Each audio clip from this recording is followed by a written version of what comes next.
ये बात बिल्कुल सही है कि मिक्स मार्शल आर्ट बहुत इंटरेस्टिंग है। और दोस्त, ये बात भी सही है कि यूएफसी अगर आपके लिए मिक्स मार्शल आर्ट है तो यूएफसी कितनी भी बकर करे, पर वो बेस्ट वर्सेस बेस्ट तो नहीं है। ऐसे कई फाइटर हैं जो यूएफसी में बाहर है, यूएफसी से बाहर है। ऐसे कई फाइटर हैं जो यूएफसी के चैंपियंस को हरा सकते हैं जो यूएफसी में नहीं है। तो ये जो डाइकोटमी है ना, ये कम से कम बॉक्सिंग में नहीं है। हाँ, बॉक्सिंग में यूएफसी से ज्यादा करप्शन है, कहीं ज्यादा। पर बॉक्सिंग में थोड़ा मुश्किल के साथ ही सही, बट हम ये उम्मीद कर सकते हैं कि बेस्ट वर्सेस बेस्ट की फाइट होगी। क्या हम ये उम्मीद कर सकते हैं कि इनगानू वर्सेस जॉन जोन्स की फाइट होगी? नहीं, बट हम ये उम्मीद जरूर कर सकते हैं कि एक दिन बेस्ट हैवीवेट दूसरे बेस्ट हैवीवेट से फाइट करेगा, बेस्ट लाइट हैवीवेट दूसरे बेस्ट लाइट हैवीवेट से काम बात करेगा, फाइट करेगा। उम्मीद कर सकते हैं। वैसे तो बॉक्सिंग में भी ये बकर चलती है, बट कभी कभी ऐसा होता है कि 10 साल में, 15 साल में, 20 साल में एक ऐसी फाइट आती है जहां पे बॉक्सिंग का जो सबसे इंपॉर्टेंट वेट क्लास है, जिसे हम हैवी वेट कहते हैं, वहां पे एक ऐसी फाइट आती है जिसका हम इंतजार कम से कम 2 सालों से कर रहे हैं। और वो फाइट है Alexander UIC versus Tyson fury की। मुझे पता है कि आप लोग एमएमए ज्यादा पसंद करते हैं, आपका इंटरेस्ट इसमें नहीं है, बट मेरा भरोसा रखिए, बॉक्सिंग जब अपने पीक लेवल पे होती है तो बहुत खूबसूरत होती है, बहुत एक्साइटिंग होती है, और उतनी ही मजेदार होती है जितनी एमएमए होती है। तो यह है इंडियन फाइट जंग। इंडियन फाइट जंग में आप सभी का स्वागत है। आज हम बात करेंगे Tyson fury versus Alexander UIC की फाइट जो होने वाली है, उसका थोड़ा सा प्रीव्यू करेंगे। राइट, कहानी कहाँ से कहाँ तक आई और कैसे कैसे क्या क्या हुआ, इन सब चीजों के बारे में बात करेंगे। तो बने रहिए हमारे साथ। पर आगे बढ़ने से पहले सब्सक्राइब करिए, बेल आइकन क्लिक करिए, क्योंकि ये कॉम्बैट स्पोर्ट्स का सबसे बेहतरीन चैनल है। ये चैलेंज है, ओके? ठीक है। सबसे पहले मैं जगह बता दूं। जगह है Wembley stadium. Wembley stadium, Wembley stadium वही स्टेडियम है जहां कभी लता मंगेशकर ने गाया है। वेम्बली स्टेडियम वही स्टेडियम है जहां कभी जगजीत सिंह ने गाया। वैसे जब मैं इंदौर में पढ़ रहा था तो मेरी किस्मत थी कि जगजीत सिंह वहां पे आया हुआ था और मैं टिकट उधारी करके अफोर्ड कर सकता था, बट मेरी कायरता की वजह से या फिर थोड़ा लेट हो गया और मैं जगजीत सिंह को नहीं देख पाया। तो वेम्बली स्टेडियम दुनिया के सबसे इंपॉर्टेंट स्टेडियम्स में से ऐसा है। वेम्बली स्टेडियम की वही औकात है जो इंडिया में ईडन गार्डन की है, जो अमेरिका में मैडिसन स्क्वायर गार्डन की है। राइट, O2 अरीना इंपॉर्टेंट है, अमेरिका में टी मोबाइल अरीना इंपॉर्टेंट है, बट मेडिसन स्क्वायर गार्डन जितना इंपॉर्टेंट नहीं है। ठीक वैसे ही O2 कभी भी आपके वेम्बली की बराबरी नहीं कर पाया। तो वेम्बली में फाइट है, और फाइट है 29 अप्रैल को। अभी मैं जब वीडियो बना रहा हूं तो ये डेट तय है। ठीक है, टाइमिंग में आपको फाइट आएगी तो जब हम फाइट का एनालिसिस करेंगे तो उसके आसपास बताऊंगा। ठीक है, टाइट डेट नोट कर लीजिए, जगह नोट कर लीजिए। ये फाइट हमारे लिए क्यों इंपॉर्टेंट है ये मैं आपको बताऊंगा, बट इससे पहले मैं बता दूं कि पिछले पिछले लगभग 2 महीने से हमको सबको पता है कि ये फाइट होने वाली है। बट एक तरफ यूसिक के लोग कहते हैं कि यार टाइसन फ्यूरी नाटक कर रहा है, वो हमसे 70% मांग रहा है और हमको सिर्फ 30% दे रहा है। तो लोगों को शक है कि टाइसन फ्यूरी फाइट नहीं करना चाहता, इसलिए दुनिया भर का नाटक कर रहा है। दूसरी तरफ टाइसन फ्यूरी के लोग कहते हैं कि यार ये जो यूसिक है ना, जबरदस्ती ज्यादा पैसे मांग रहा है, इसकी औकात तो है नहीं, इसको देखने तो कोई आने वाला नहीं है, और ये जानबूझ के ज्यादा पैसे मांग रहा है ताकि हम मना कर दें और इसको फाइट ना करना पड़े। तो ये डर के भाग रहा है। दोस्त, मेरे ख्याल से ना टाइसन फ्यूरी भाग रहा था ना यूसिक भाग रहा था। सभी को पता था कि 70-30 होगा टाइसन फ्यूरी के पक्ष में, क्योंकि सच बात यही है कि लोग टाइसन फ्यूरी को ही देखने आते हैं। पर इस बार लोग दूसरे कारण से भी आएंगे, और वो ये क्योंकि 20 साल बाद, लेनक्स लुइस के बाद पहली बार ऐसा होगा कि अनडिस्प्यूटेड हैवीवेट चैंपियनशिप के लिए फाइट होगी। वैसे इंटरेस्टिंग बात यह है कि टाइसन फ्यूरी के पास अभी WBC है, शायद रिंग भी है। टाइटल, रिंग का टाइटल तो भूल जाओ आप, क्योंकि वो इंपॉर्टेंट नहीं है। बट अगर WBC टाइटल है, और जो बाकी सारे टाइटल है अल्फाबेट डॉटी के, वो सारी यूसिक के पास है। पर बहुत कम, मतलब बहुत कम नहीं, मतलब इस चैनल में शायद अगर आप सिर्फ MMA फॉलो करते हैं तो आपको नहीं पता होगा, वो जो सारे टाइटल यूसिक के पास है ना, वो भी कभी टाइसन फ्यूरी के पास हुआ करते थे, और टाइसन फ्यूरी उनको कभी हारा नहीं था। है ना इंटरेस्टिंग? टाइसन फ्यूरी के पास सारे के सारे टाइटल थे, बट एक साथ कभी भी नहीं थे। इसीलिए टाइसन फ्यूरी को कभी अनडिस्प्यूटेड हैवीवेट चैंपियन नहीं माना गया।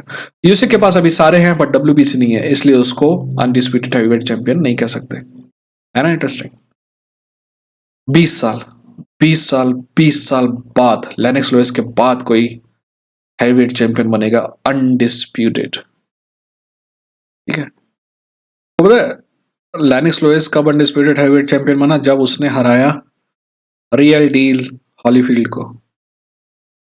मेरा मानना है कि माइक टाइसन की वजह से, शायद लेनक्स लुइस की वजह से, या फोरमैन उस समय आ रहा था उस वजह से, कभी हॉलीफील्ड, मतलब उससे पहले हॉलीफील्ड जो है अनडिस्प्यूटेड चैंपियन था, हॉलीफील्ड को कभी वो इज्जत नहीं मिली जो वो डिजर्व करता था।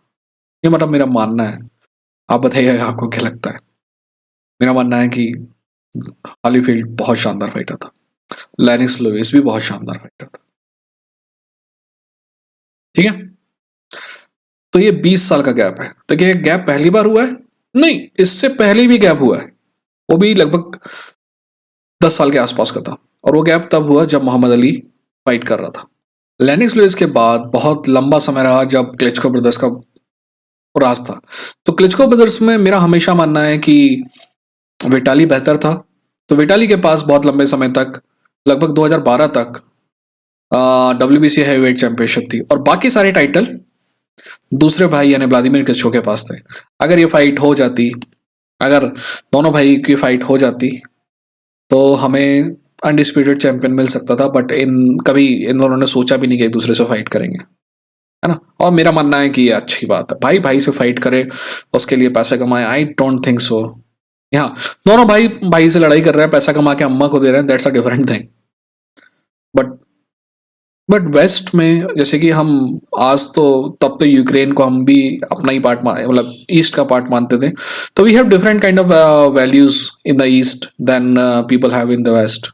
ओके, अब जब व्लादिमीर क्लिचको और इनकी जो रेन है खत्म कैसे हुई? पहली बात तो विटाली खुद ही रिटायर हो गया, है ना। उसके बाद तो WBC छूट गया, WBC बाद में डियोंटे वाइल्डर ने जीत लिया। और जहां तक बाकी सारे टाइटल जो व्लादिमीर के पास थे, वो व्लादिमीर से कौन ले गया? एक बोरिंग फाइट बट बहुत इंटरेस्टिंग फाइट थी, आपका टाइसन फ्यूरी वर्सेस व्लादिमीर क्लिचको की फाइट। तो उस फाइट के बाद वो जो सारे टाइटल थे वो आपका टाइसन फ्यूरी ले गया।